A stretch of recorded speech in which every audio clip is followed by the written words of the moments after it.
Penipuan pembelian sembako secara online tiba-tiba saja menyeruak di tengah pandemi COVID-19 di Buleleng.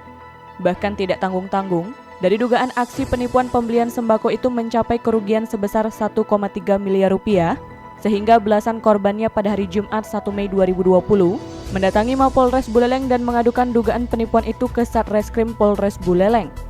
Dari kedatangan warga ke Mapolres Buleleng, belasan warga mengadukan telah ditipu sehingga mengalami kerugian mulai dari 10 juta rupiah hingga 100 juta rupiah lebih.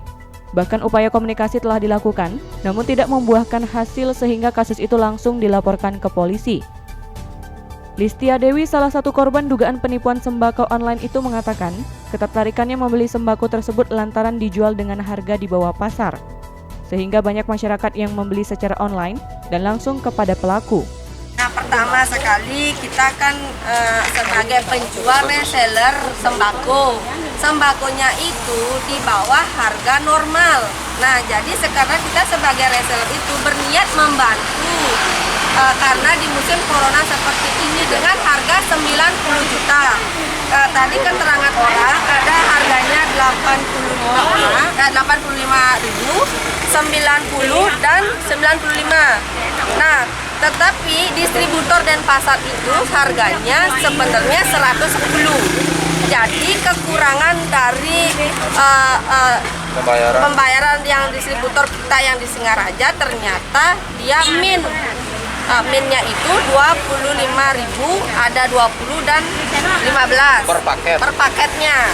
Nah, sekarang yang beli itu bisa mencapai 1.200 paket. Nah, termasuk saya korban. Listia Dewi mengatakan, awalnya transaksi antara pelaku dengan sejumlah pembeli berjalan lancar. Namun kemudian, kasus ini terungkap setelah pembeli tidak menerima sembako padahal telah melakukan pembayaran. Ya, itu lancar. Kami tidak tahu kalau keterangannya itu tidak sesuai dengan ibunya bahwa paket itu memang betul murah dari distributor dan pasar. Ternyata semua itu adalah penipuan. Penipuannya itu, kerugiannya itu kita tanggung semua, dibayarkan ke distributor dan pasar. Tapi entah itu sudah dibayarkan apa belum? Nah, bukan entah, kenyataannya di telepon di distributor dan pasar ternyata sudah dibayarkan dan mempunyai hutang 72 juta.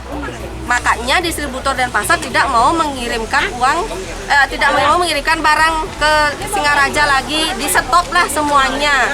Tetapi baru kita cek semua real dari semua reseller semua ini, total uangnya ada 1,3 M.